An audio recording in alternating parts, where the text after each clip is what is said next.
HeyCom 416, welcome to week 6.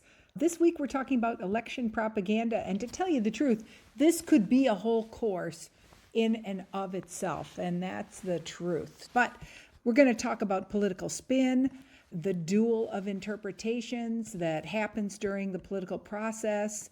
We're going to talk a little bit about why facts don't convince people, and then we're going to dig right into election propaganda itself. And one of the most exciting things I'd like you to do is to analyze a political ad using the Facebook Meta ad library. This is a really cool documentation of all political campaign issues paid for on Facebook for the last 7 years.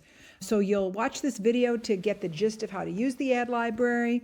Then you'll follow these instructions, pick a topic of interest to you, start to explore, and then you'll create a slide like the one I've just created. I found some interesting political campaign propaganda on this website, and I dug into the Facebook ad library to follow the money. So it's really a nice tool to better understand the economics of election propaganda. And of course, we're also going to talk about nano-influencers. They're the social media influencers who are affecting our political discourse in this era. And of course, we have to explore disinformation during the 2024 election. We'll get into more of that as we move into the dark side of propaganda, but I think you'll understand and appreciate this topic. And of course, we have to understand the history of attack ads and why they're so effective, and we have to look at different kinds of examples of attack ads in recent history. Again, I'm really encouraging you to use Notebook LM to help deepen your engagement with scholarly literature. And this time we're reading a really interesting work called From Hashtags to Ballots: Conceptualizing Political Influencers and Evaluating Their Impact on Election Outcomes. This is a really cool study conducted in Germany during their political process. And with the help of Notebook LM, you can interact with it, ask questions, read, explore, get a better understanding of this study, and then annotate the PDF.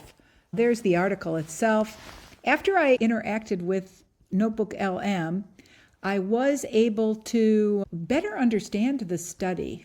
I was asking it all kinds of questions about how did it do this research. I understand that they studied influencers. I understand they studied voters, basically. But what did they actually do?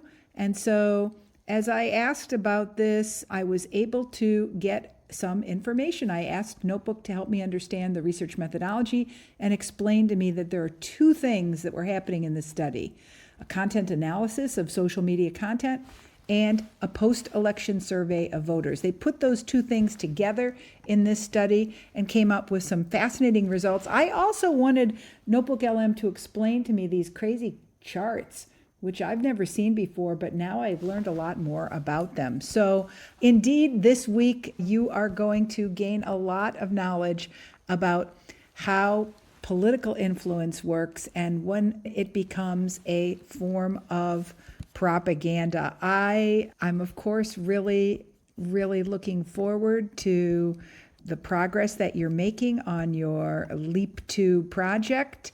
If you haven't already watched the sample podcast that I did with my friend, the Russian propagandist, right, then that will give you an idea of the kind of podcast that can be made on this topic. Take the opportunity to develop your expertise on some aspect of propaganda that's especially interesting to you.